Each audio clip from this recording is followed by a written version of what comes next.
And welcome to another episode of the Diligent Investor Digest, a channel that hopes to empower the everyday individual to make better investment decisions. In today's episode, we're going to be looking at a CBC Marketplace special on Canadian banks. Canadians trust that they're getting good advice from their financial institutions, especially in these difficult times. But as this special reveals, with the use of hidden cameras, that's not always the case.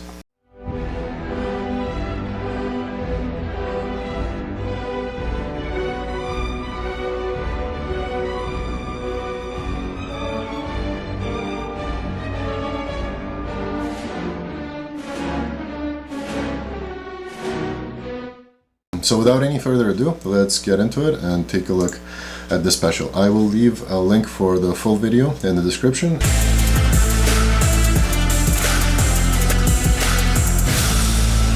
The pressure to sell. We're encouraged to push our targets over clients. Inside Canada's big banks. It's not a customer service or advice-driven environment. We go undercover to hear what's getting pushed.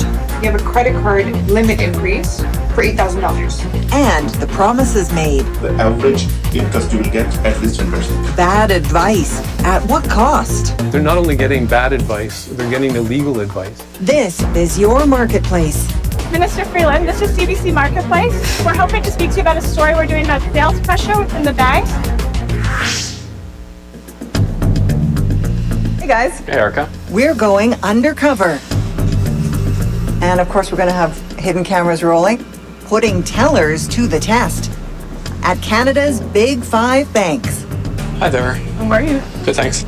Seeing what happens when we go in to make a simple deposit. I'm just here to make a deposit, actually. We've heard from current and former employees of the big banks who tell us there are targets to hit. It's a high-pressure sales environment. We had high expectations for sales quotas. We're encouraged to push our targets over clients. And we've been hearing from you about banks pushing products you don't need or never asked for. I'd explicitly told them that I didn't want any sort of loan protector service that they offered me. Kind of noticing that we had kind of high bank. Yeah, so the loan protection, that is a huge racket for the banks. The profit margins on loan protection services, insurance, is really high. And and something that not everybody knows, especially, and something that not everybody knows and something that everybody should know is creditor protection that's sold to you at the bank to cover your mortgage protects the bank. Okay, it doesn't actually protect you, it only protects the bank. So if something happens to you, then the bank gets its money. Usually you're much better off going to an insurance agent to buy some real insurance to protect yourself. You get much better value for money. Okay, let's go back. Bank fees. It was $9.95 a month through the bank account, and then through his MasterCard, we were seeing different numbers varying from like $30 a month up to like $50 a month. $95 a month for a useless insurance policy has caused me quite a bit of grief. All this at a time when financial decisions really matter. And the big five made over $50 billion last year. So are the banks actually looking out for us or more interested in making a sale?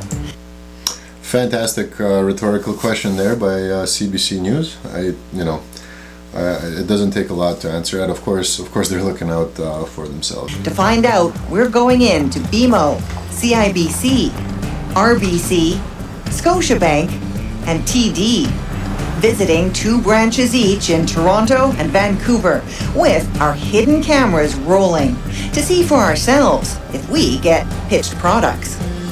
I want to see if you have any offers right now. Oh, sure.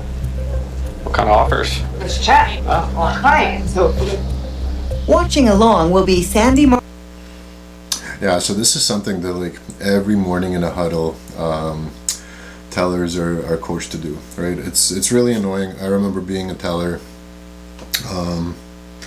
Yeah, it's really annoying. I remember being a teller, and you have this person in front of you, and like these things pop up, like, oh, offer on a credit card, offer on this. Very often, you're in a situation where you see a person that is like heavily indebted.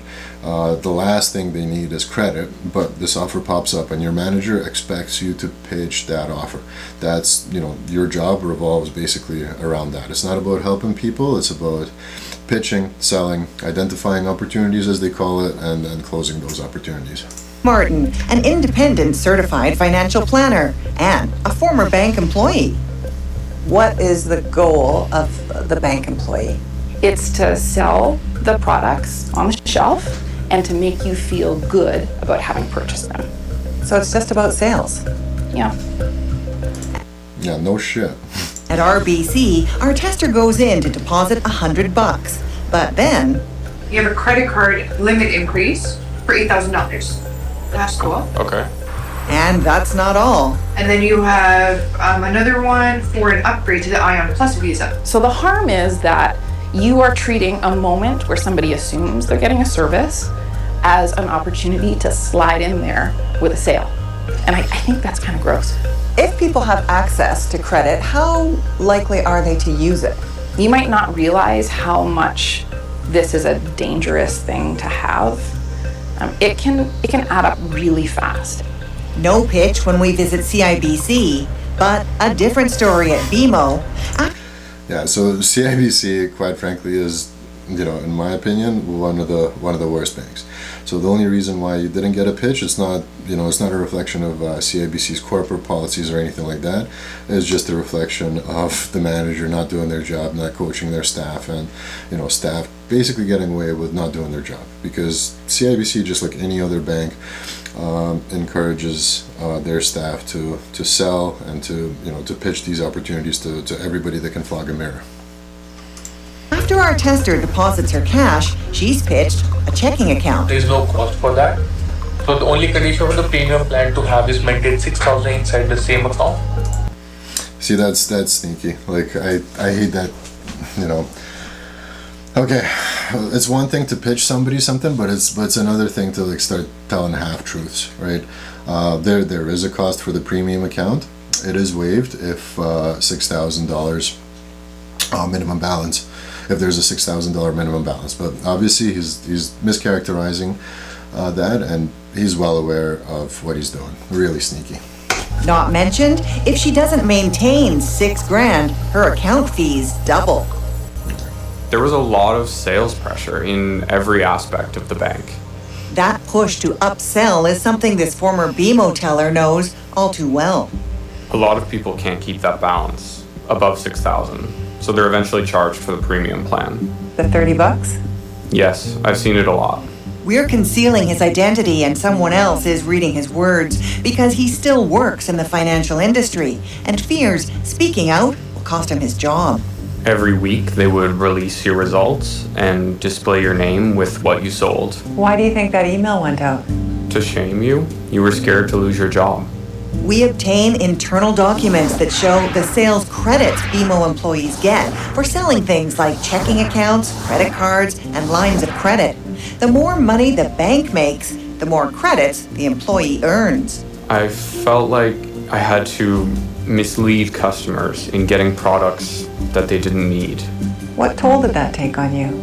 It was a very unethical thing to do, and I felt like I'm putting them in a worse position. And what's worse, he says Yeah, see, so this guy actually strikes me as, as a smart guy. He actually understands that what he's doing may not be very ethical. And unfortunately, what banks try to do is they try not to hire the very smart people, right? Because they don't need somebody being aware of what they're doing. They need somebody smart enough that can, just smart enough that he can appear intelligent, as if he's able to give you good advice, but you need also somebody dumb enough to not see what this guy is seeing.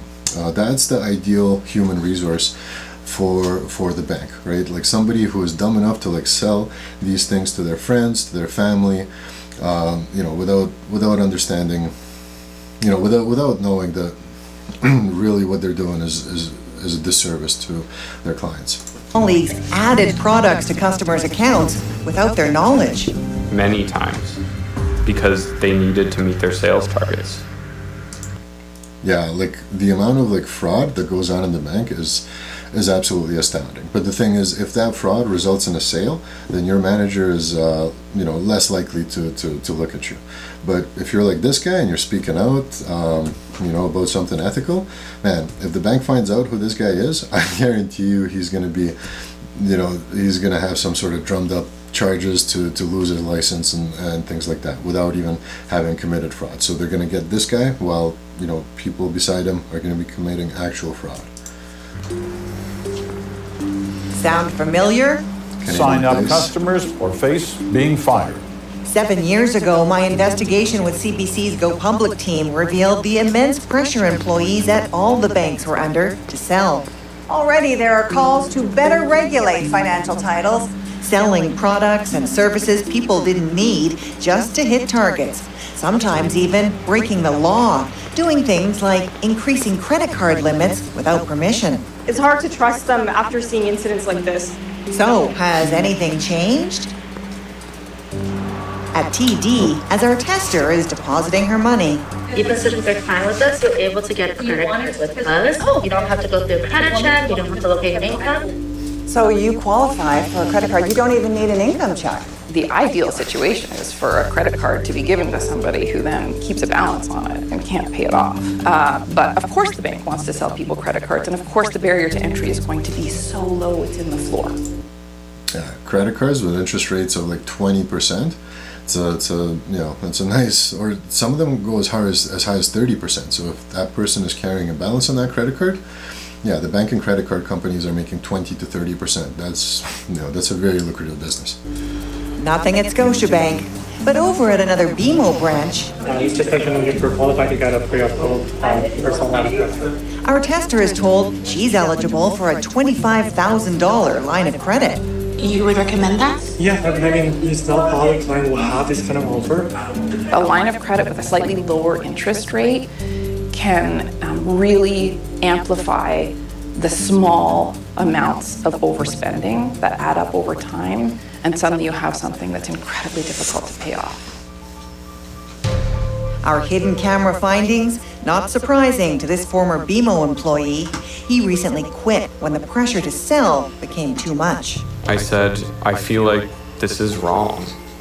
And what did she say, your manager? She says, every bank does the same thing. If we do it, at least we get the sales. And it isn't just the frontline teller. And then what's really sad about this is, you had a guy working for the bank that actually seems to have a good head on his shoulders, a moral compass, and, you would think something like that is would be promoted, right? Especially, when BMO's tagline right now is boldly grow the good. Here's a perfect example. He's a smart guy, had a good head on his shoulders, probably educated, has a good career, but the bank said, no, thank you. If you sold, $500,000 mortgage, it would be worth 500,000 points. This former Scotiabank senior financial advisor says he was pressured to sell too. We're concealing his identity and someone else is reading his words. It's not a customer service or advice-driven environment. We're there to sell and make money for the bank.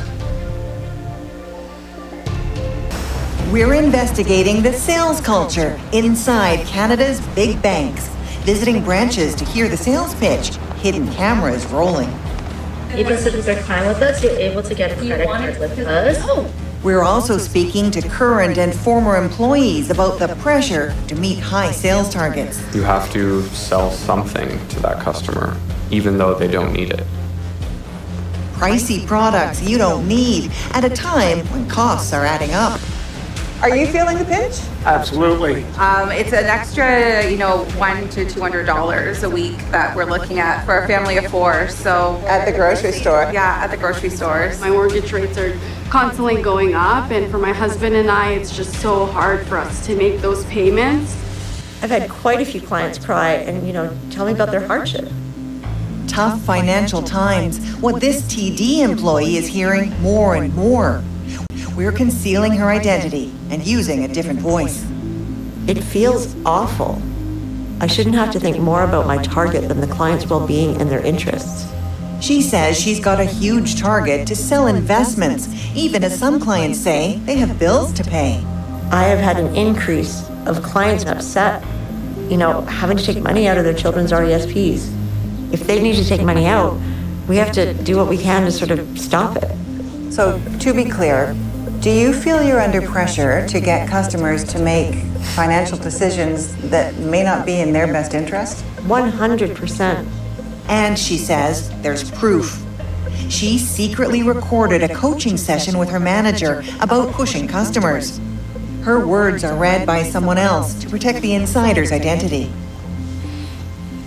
When I hear you talking to them, it's almost like you think of them a lot. So that's why you don't want to put force on them. Because you're thinking about them, it kind of backfires for you in meeting your goal. I don't think it's backfiring. I think I'm actually helping the customer. It's upsetting because this is the corporation I work for, and this is all driven by greed. Right. So she's talking about investments. So she's we kind of moved up from the tellers, and we're probably talking about a financial planner, investment advisor, a more senior role like that. And quite frankly, those are relationship based roles. So what this lady is trying to do, she's trying to build a relationship with the client. The bank, however, wants results every single week. They really can't, they really couldn't care less about long-term relationships. And it's really hard to be a salesperson at the bank, because I'm sure every salesperson is there and they want to build that long-term relationship. But any of those efforts are crumpled by management, by the scorecard, and by your coaching. Seems like we need to do more digging. So we're heading back inside the banks, this time to test what kind of financial advice we get from folks beyond the tellers. Let's hook up this one to your button cam. Those trusted financial advisors and planners. There we go, it's now recording. Helping us out, our colleague Kimberly. She's going undercover. If they ask, you have some debt, credit card debt, about $17,000. Telling advisors she wants to invest a $50,000 inheritance. Not true, but we're testing the advice we get. First up, what did the advisors tell us to do about that credit card debt? Hello, I'm just wondering if there's an advisor that I can meet with? At Scotiabank. You don't have to pay out all of it, but definitely pay out a portion. Yep, just the body language is just key, right? Like he is rubbing his hands like, okay, we're gonna pay off a portion of that debt, invest the rest. Bad advice, says certified financial planner Sandy Martin. There is no way that you can make 19.99% on your investment. It just won't happen. Of course you should pay your credit card debt off. The advisor does not get paid to pay off the debt. You don't get any sales points? No, I don't get any points for that. Over at TD. You can do a minimum payment? Minimum payment? At RBC, this advisor also tells us to just pay off some. For example, $7,000 or $10,000. Or she suggests taking out a line of credit to pay it off. I personally do not think line of credit as a borrowing thing. Encouraging somebody to only pay off a little bit of their debt and then move it around to get a little bit less, like a lower interest rate, that is still bad advice. I mean, that makes some sense. Like obviously, that does make some sense. Obviously, it's a good idea to get like a lower rate on your debt. So yeah, if you can transfer your credit card debt that you're paying 30% on to a line of credit that you only have to pay 7% on, that is a win. Sometimes there's introductory rates they give you, 0% offers. So yeah, it makes sense to take advantage of that, as long as the client is aware that this is your debt repayment strategy and your goal is to repay your debt. It's wrong to just tell the person, oh yeah, don't worry about your debt, here let's focus on your investments, right? And the lady's 100% right. Getting 20% on your investment is very difficult. Getting 20% on an investment that's recommended by the bank with the high fees and the lackluster performance that it has, it's never going to happen. At Worksite Safety, As for that inheritance, all the advisors recommend investing in mutual funds that earn them sales credits. They're not allowed to guarantee the returns on those investments, so will they? At CIBC, seems like it's a sure thing. The average interest you will get at least 10%. Okay, so, great example of telling a half-truth. Now, it is a reasonable expectation to get 10% from stock market investments. That's fairly reasonable. The S&P 500 has been returning that and a bit more than that over the last little while. Sorry, not over. Yeah, that's what has been averaging, I think, like over the last 50 years. So yeah, 10% is a reasonable target. However, what he's talking about is some sort of a bank mutual fund. So, it may not even be an all-stock fund. It may be like some balanced fund. It's going to be a mutual fund that's loaded with all sorts of fees. So by the time, you take on all those risks and you pay all your fees, you're lucky to have 5 or 6% from a bank mutual fund. But yeah, this guy, I think he's gonna play games, right? He's gonna show the client, a chart of an index and say, hey, look, you're in 10%, and then he's gonna say, well, look, this index is in this mutual fund, and there's some other ones, and there's professional management, and yada yada yada. You probably won't even talk about the fee. So that's quite frankly, this is disgusting. Right. Absolutely more than 10%. That is why I'm saying. Absolutely more than 10%. Okay, listen to this guy. Keep it there. He's guaranteeing absolutely more than 10%. Can he do that? No. Oh, no. He absolutely unequivocally cannot guarantee any number from a mutual fund. And there's more. Financial advisors tell us they felt they had to sometimes cross the line just to sell those investments. The TD Insider recorded another manager telling her to snoop around a client's accounts. His words are read by someone else. See if the client has got cash sitting somewhere. Because if you don't profile, that's where the big money is. Yeah, so I guess, okay, TD, that's interesting. Usually, I know every single bank, at the beginning of the program, they talked about the opportunities. Hey, you can get a credit card, things like that. The way those opportunities are generated is from the bank, mining the data that they have. So in regards to cash deposits, things like that, advisors will very often get a list of clients that have cash sitting in their bank accounts, and it's their job to call those clients and try to get them to invest. Money that could go toward a product the bank wants to sell.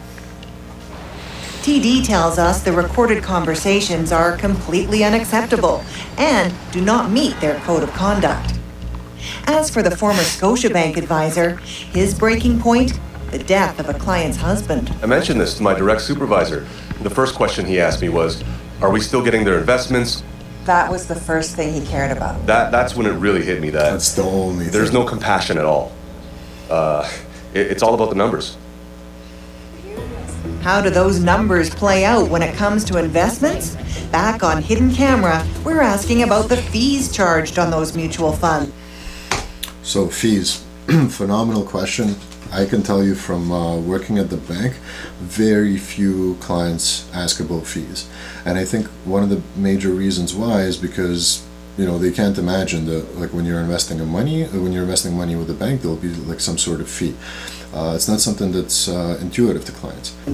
They're important, as a typical fee of 2.5% could eat up almost. Okay, so this is a phenomenal chart, and they're not exaggerating when they talk about this. The fees that are charged on your investment are very, very high. Banks, they use their position in society that they're the go-to place that clients bring their money, and they charge exceedingly high fees than their competitors. Those fees really eat into your retirement, and this chart just shows the difference that they can make over time, right? This is almost half your money goes to your advisor, right, for selling you that investment. This is why I think it's so important to empower everyday individuals to make their own investment decisions. And this, if you make your own investment decisions, you don't fall into this trap. Like, look, you can easily double your investment returns just by minding your fee. That's just the beginning. Almost half the value of your portfolio over 25 years. So, our final check. What will advisors who have to sell mutual funds to hit targets tell us about the fees? At BMO, take it out of your returns. Yeah. Wow. this is bloody fresh. I've heard a lot of things, right? Like, I know advisors generally, they avoid the fee conversation. Some of them, I've even heard advisors say, oh no, there is no fee. I've never. The advisor incorrectly says the fees are only charged on any profit that $50,000 inheritance earns, not the nest egg itself. Just the return. So Pure if the lies. return was That's 5,000, it wouldn't be the 55,000 that they take it off. No. At TD, we're told not to worry about the fees. A lot of clients won't even notice because it's very insignificant. We're also told incorrectly they're only charged on any profit. Will that 1.9% also be taken from the 50,000? Or No, it's not taken out from your own principal.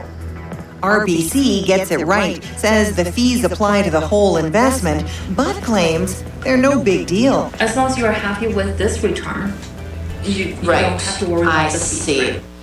And again, this one is not blatantly lying like the other advisors.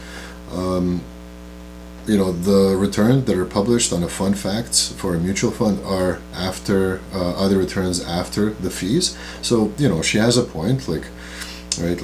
You're getting the return, take a look at the return that you're getting. So if you're looking at that return is 6%, and, you're taking on a lot of risk, well, maybe you're not getting value for money. But what she's saying is partially true. Okay. At Scotia, the advisor claims he doesn't know how the fees work. Wow, that's... I'm wondering now how many of these hidden cameras did they send out? Because I'm wondering if this is like a random sample of financial advisors in Canada. If that's the case, this is absolutely disgusting. Every single one of them is basically, lying or misrepresenting, like if we're being very kind.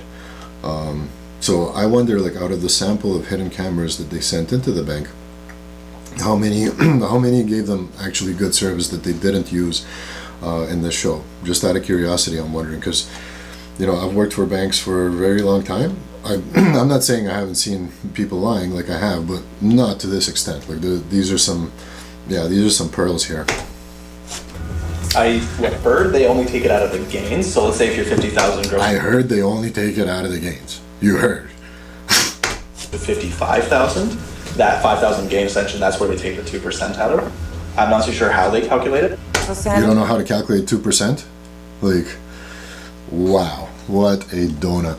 Your head was literally in your hands. Oh, it's so bad. And I genuinely believe that those frontline advisors don't know the answer.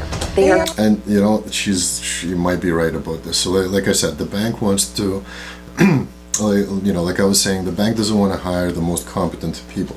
The bank wants to hire somebody that can appear to be competent, but is dumb enough not to know these answers. So he can, with a clean conscience, go deceiving clients like this, right? I'm not sure it applies to all these advisors. I know a few of them are they know what they're doing and they're lying through their teeth. But she does make a good point. There are people working for the bank that are just incompetent, right? They don't know any better. That is a big problem. Licensed mutual fund dealers. Oh, that bar is so low. She's absolutely right. If you can fog a mirror, they will give you a mutual fund license. I always laugh when people pride themselves in, in Canada we have this CSC, the Canadian Securities Course, that gives you a license to sell investments. In the United States, it's Series 7. I always laugh when people talk about it like it's some sort of professional designation or an educational attainment. Literally, I'm pretty sure, given enough time, I could train my dog to pass that test. All told, only one advisor gives clear and correct info on mutual fund fees. Okay, so maybe that's them answering my question. They are showing us the full sample of everybody they interviewed, and only one advisor, tells you the fees. That's really sad. Subscribe this channel to learn more about making investment decisions. Do you think the pressure to sell products was behind some of the advice we got? Almost all of the advice that you got, I think, was influenced very heavily by the pressure to sell financial products. Hey, Duff, Erica Johnson, CBC. Duff Conacher is a consumer advocate who's kept an eye on the banks for decades. His take on what we've seen? They're not only getting bad advice, they're getting illegal advice. He's talking about clauses in the Bank Act that require banks to not take advantage of customers and offer appropriate products and services. So what we documented, you say, is breaking the law? Yes, I think very clearly the advice that was given violates the duty in the Bank Act for the banks to act in the financial interests of their customers. All 5 banks declined our request for an interview, pointed us to the Canadian Bankers Association. In a statement, it says our findings do not reflect the experience millions of Canadians have every day at the banks. I don't know. They add that a more formal analysis of a client's needs is expected to be performed when moving from an initial conversation to establishing an investment. This is your marketplace. From the misleading Absolutely more than 10%. to the downright wrong. No, it's not taken out from your own principal.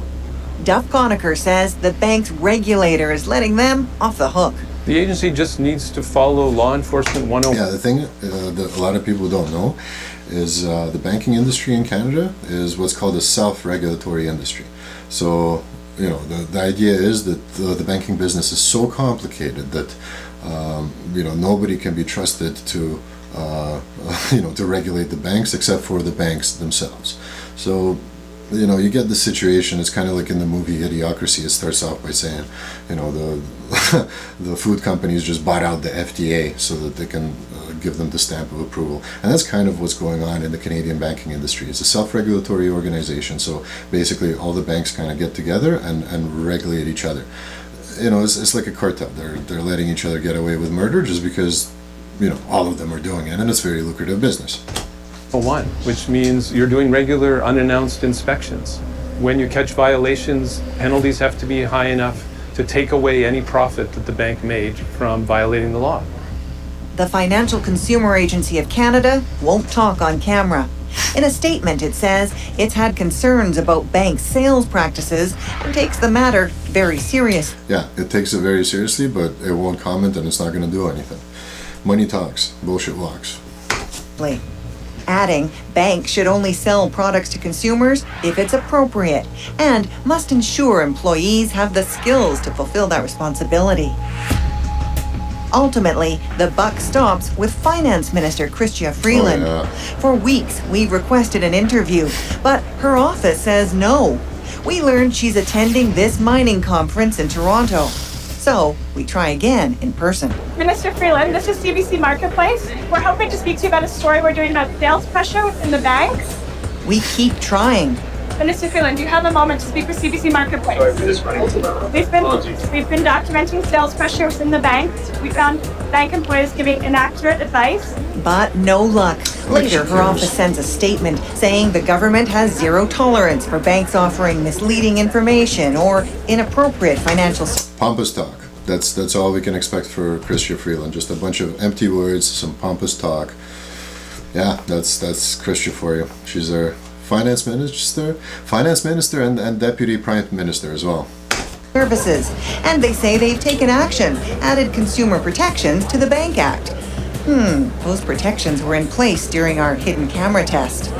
So, until consumers are better protected, our expert has this message.